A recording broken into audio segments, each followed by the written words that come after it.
Welcome to Java Forum. Now I am going to show you how to fix ORA-02267 error in Oracle database 12c. So now I am logging as a common user called c#scott in SQL Plus Editor. Make sure that you have enough permission to execute all the queries. Okay. Now what I am going to do, I am going to create two tables. One is master table and slave table. Okay. So create table master underscore table, create table master underscore table name, employee number which is of number data type. Okay, with employee number of number data, it's a primary key. Okay, employee number column is a primary key. Name column is varchar2 data type with size 10. Okay, that's it.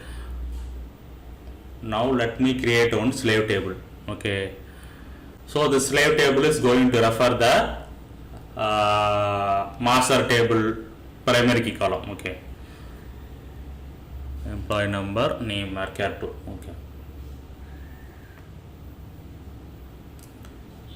foreign key employee number references, foreign key employee number references. Okay, now master underscore table name. So I am going to refer name column. What is going to happen? Yeah, I can see that ORA-02267 column type incompatible with reference column type, which means that I am referring a wrong column. Actually, employee number is the primary key. I need to refer only employee number. So instead of that, I am referring the name column of the master table, which is wrong. Okay, so foreign key employee number should refer the primary key employee number. Instead of that, I am referring the name column, which is the cause of this ORA-02267 error. So now I am fixing the query, and you can see that table is created successfully.